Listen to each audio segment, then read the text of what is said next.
자, 여러분들 안녕하십니까? 반갑습니다. 지난 한 주 동안 여러분들 수고 많으셨고요. 2022년 가을이 절정으로 치닫고 있습니다. 다들 이번에 또 연휴인데 연휴 기간 여러분들 좋은 시간 보내시고요. 10월 7일 장마감 방송을 하루 늦게 시작을 합니다. 일단 미국 시장부터 잠깐 살펴보도록 할게요. 나스닥이 약 4%대를 하락을 하면서 다시 한번 저점을 위협을 받고 있는 그런 상황인데요. 가장 현재 핵심이 인플레가 과연 진정이 되느냐이잖아요.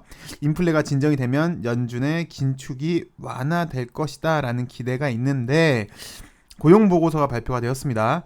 탄탄한 고용 지표를 보여주었고요. 그래서 여전히 인플레 압박이 크다라고 시장에서는 여기고 있고요. 특히 임금 상승률이 지속되고 있다고 합니다.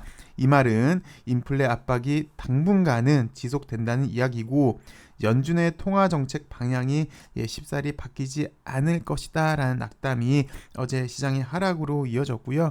그리고 유가도 지금 보시면 그동안 잘 진정되던 유가가 다시 상승으로 올라가고 있어서 이것도 약간 부담이 된 것 같습니다. LB는 1.35% 하락한 43,900원에서 마감을 했는데요. 그 상업화 관련된 정말 좋은 소식이 혁신치료제 신청이란 소식이 나왔음에도 주가는 꿈쩍하지 않아서 좀 속상한 하루였는데 제가 영상을 찍으면서 LB 영상을 찍으면서 그럼에도라는 말을 좀 많이 쓰는 것 같은데 이제는 앞으로는 그럼에도란 말보단 지금에서야 이제는 오늘이란 말을 많이 나오길 좀 바라겠고 여튼 그럼에도 회사는 일을 하고 있습니다. 한 걸음씩 잘 나가고 있으니까 결과가 좀 나오지 않을까 이제 조만간 우리가 그토록 바라던 결과가 나오지 않을까 싶은데요. 오늘은 혁신치료제 신청 소식 그리고 에포케 100% 진회장 개인 회사죠. 에포케랑 엘생이 LG의 지분을 블록딜을 했는데 그와 관련된 소식 그리고 이제 유중 절차 1차 발행가 결정이 다음 주 화요일 그러니까 월요일까지는 쉬니까 다음 주 화요일날 결정이 되는데 만약 연기가 안 된다는 가정하에 여기에 대한 소식도 한번 살펴보겠고요. 그리고 마지막으로 주가행에서 오늘 주주 가치를 위해서 한남동에서 자리를 갖죠. 그 소식 한번 살펴보도록 하겠습니다. 먼저 혁신치료제 신청 소식부터 좀 살펴보도록 할게요. 주된 내용은 혁신치료제를 신청을 했다. 그래서 BTD 혁신치료제로 지정이 되면 절반 이상이 시판 허가까지는 순항이 되더라. 그리고 이거를 이제 항암제로 범위를 좀 더 좁힌다면 3분의 2까지 70% 이상으로 시판 허가가 되더라. 그리고 BTD는 패스트트랙 이전까지 활용이 가능하니까 우선 심사 가속 승인까지 노려볼 수 있다라는 건데요. 선양 남성암 적응증을 해서 리보가 미 FDA 혁신 치료제로 신청을 했습니다. 선양 남성암을 적응증으로 해서 리보 단독요법으로 BTD 신청 서류를 접수를 했는데요. BTD 혁신 치료제 같은 경우는 약 절반가량이 FDA 시판 허가로 이어지는 만큼 리보에 대한 업계의 기대감이 현재 높은 상황이에요. 좀 전에도 보셨지만 BTD로 승인이 되면 절반은 시판 허가까지 순항을 하고요. 항암제로 범위를 좀 더 줄인다면 3분의 2가 시판 허가가 난다고 합니다. 그래서 BTD 절차를 밟게 되면 패스트트랙의 장점 전부를 취하면서 요건 어저께도 살펴봤고 우리가 그전에도 많이 살펴봤고요. 그러면서 우선 심사까지 가능할 수 있어요. 플러스 NDA랑 뭐 이렇게 상의를 많이 하기 때문에 시행착오도 줄일 수가 있게 되고요. 그리고 21년 3월 기준으로 보시면 약 400개의 BTD 약물 중에 절반 200개가 시판허가 승인을 받았으니까 승인 확률은 상당히 높고요. 일반적인 NDA 절차보다 그 전에 BTD로 지정을 받은다면요. 근데 그 범위를 항암제로 좀 더 줄였더니 3분의 2가 시판허가로 이어졌습니다. 그래서 항암제 같은 경우는 시판허가 가능성이 더 높다라는 건데 잘 아시겠지만 밑에도 나옵니다만 리보 같은 경우는 서양 남성을 대상으로 해서 희귀 이약품까지 지정을 받았으니까 그 가능성이 좀 더 높더라 라고 생각을 해볼 수 있고요. 그리고 BTD를 신청하면은 위에서 잠깐 보셨지만 우선 심사에도 도전해 볼 수 있는데 우선 심사 같은 경우는 물론 어저께도 살펴봤지만 일반적으로 NDA를 신청을 하면은 보통 약 1년 가량이 걸리는데 우선 심사 같은 경우는 8개월 이내, 이내입니다. 빠른 시간 내로 신약 승인 검토를 마칠 수가 있고요. 여기 혁신치료제가 된다면 우선심사 또 여기 가속 승인 가능성도 상당히 높기 때문에 상당히 유리한 거죠. 그리고 뭐 야담이긴 한데 국내에서는 사실상 처음이긴 해요. 물론 이제 2015년도에 한미약품이 지정이 받긴 받았는데 얘 같은 경우는 경쟁 약물이 이제 개발 속도를 내면서 이제 2018년도에 개발이 중단돼서 실질적인 수혜를 못 받았기 때문에 사실상 이 혁신 치료제 같은 경우는 리보가 국내에서는 처음이기 때문에 더 기대가 높은 거고요. 이런 절차를 거친다면 이미 리보 같은 경우는 서양 남성암 적응증으로 희귀의약품으로 지정이 됐기에 플러스 임상 이상에서 안전성과 효능을 입증을 했기에 혁신 치료제 가능성을 높게 보고 있다고 합니다. 그리고 이제 글쎄 뭐 약으로 경제성을 좀 평가하긴 뭐하지만 예전에도 우리가 살펴봤지만 서양 남성 같은 경우는 장기간 이렇게 처방을 받아야 되기 때문에 위암 말기보다는 시장 규모가 좀 더 클 걸로 예상이 되고 있고요. 그래서 회사 측에서는 연내 해봤자 이제 얼마 남지 않았습니다. 약 100일 정도 남았는데 선양 치료제를 NDA 신청하기 위해서 노력을 하고 있다. NDA, 물론 NDA를 해야 되는데 그 이전 사전 작업, BTD를 하면은 훨씬 더 빠르잖아요. 그래서 BTB를 그 이전에 확정할 것으로 올해 안에 NDA를 신청할 건데 그 이전에 혁신 치료제가 확정이 될 것으로 예상이 되고요. 그리고 혁신 치료제가 적용이 된다면 시판 허가 승인도 내년 중반쯤에 받아볼 수 있을 것이다 라고 이렇게 의의를 얘기를 했습니다. 물론 주가로만 본다면 상당히 많이 아쉬워요. 이렇게 좋은 호재 소식에도 주가는 꿈쩍하지 않고 있다는 게 상당히 좀 아쉽긴 하지만 그럼에도 NDA 절차를 위한 리보가 세상에 나오기 위한 절차를 하고 있다는데 의의가 있지 않나 싶은데 그 좀 전에도 이야기를 했지만 그럼에도 란 말보단 이제서야 오늘은 이란 말로 여러분들이랑 이제 좀 만나 뵙고 싶네요. 그리고 두 번째 소식을 한번 살펴보도록 하겠습니다. LG의 지분 블록딜 소식인데요.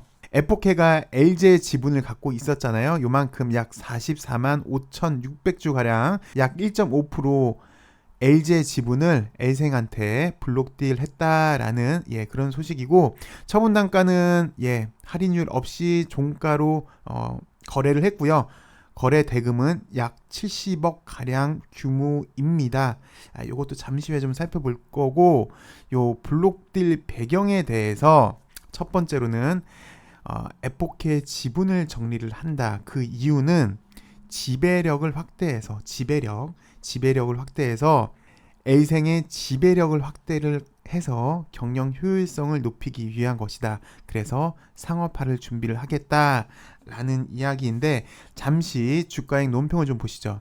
주가행에서는 지배구조 정리라고 평가를 해줬는데 잘 아시겠지만 LB 최대 주주는 진 회장이고요. 진 회장 지분율이 약해 좀 고민이 있을 거예요. 이거는 우리도 사실 잘 알고 있는 거고 요 지분율 요것도 잠시 한번 살펴보도록 할게요. 그래서 엘생, 엘제, 엘테라, 엘글까지 HLB 산하 계열사들을 지배구조 정리하는 작업이 필요한데 일단 진회장, LB, 엘생, 엘제 이렇게 수직 지배구조 정리 작업을 하는 것이다 라고 이렇게 논평을 해줬어요. 이게 그리고 빠르면 빠를수록 좋다. 그래야 LB가 바이오 지주회사로 변경이 가능하기 때문에 이런 것이다 라고 논평을 이렇게 개인적인 논평을 좀 보여줬는데요. 글쎄요, 여기서 한번 정말 아무 의미는 없습니다. 그냥 이럴 가능성도 있지 않을까라고 한번 생각을 해봐요. 그냥 생각이긴 한데요. 지금 잘 아시다시피 이제 내일 모레 화요일날 11일날 유중 절차 특히 가장 중요한 1차 발행가가 결정이 되는데 아시다시피 진 회장이 일단 자금이 부족을 하잖아요. 그래서 유중에도 참여를 어느 정도 소량만 할 걸로 예상이 되고 있는데 에포케가 진 회장 개인 회사이다 보니까 여기도 얘기를 했잖아요. 진 회장의 100% 개인 회사가 에포케. 그래서 만약에 이제 그 절차가 법인이어도 좀 단순하다면 그래서 그 자금이 진 회장 개인한테 온다는 전제하에 회사이긴 한데 제가 이 절차법을 확실히 정확히는 잘 모르기는 합니다만 아무래도 개인 회사이기 때문에 절차가 좀 간단할 것 같아요. 그래서 아시는 분 있으면 댓글 좀 달아주시고 그래서 일정 투자금을 회수한다. 그래서 여기 대금 70억 원을 회수가 가능하다는 전제하에, 물론 이게 이제 절차랑 법이 어떻게 되는지는 저도 자세한 거는 모르겠습니다만 만약에 아시는 분 있으면 댓글 좀 주시고요. 이번에 진 회장이 배정받은 유증 물량이 77만 1151주예요. 왜 우리가 지난 증권신고서 한번 시뮬레이션을 이렇게 돌려봤잖아요. 그래서 진 회장한테 배정된 주식이 77만 1151주고 이 당시 때 시뮬레이션은 약 10만 주를 참여한다라는 가정으로 이때 지분율이 이렇게 하락한다라는 거 한번 살펴봤는데, 그 유증 가격을 34,000원, 애초에 예정했던 가격 34,000원으로 가정하고 유증 요 77만 1151주 전량 참여를 한다면 약 260억 원이 필요합니다. 근데 이 당시 때 시뮬레이션은 약 10만 주를 참여를 한다라는 거고, 그래서 이번에 약 70억 원이 생겼고, 만약에 이 70억 원이 회수가 가능하다면, 진 회장한테 회수가 가능하다면 약 20만 주 34,000원이라는 가정하에, 유증가가 34,000원이라는 가정하에 20만 주면 약 68억이거든요. 예, 그럴 가능성도 있지 않을까. 그래서 요 자금이 유증 자금으로 온다면 약 70억 원 같은 경우는 20만 주 정도 34,000으로 계산을 한다면 가능하고, 그리고 아까도 봤지만 그 10만 주 같은 경우는 일부 신주 이수권을 매도를 해서 한다면 최대 30만 주까지, 배정된 77만 주 정도에서 뭐 한 30만 주까지는 더 올릴 수 있지 않을까. 배정된 물량 77만 1151주에서 약 30만 주가량, 절반 정도는 취득을 해서 지분율, 낮아진 지분율을 좀 더 올릴 수 있지 않을까.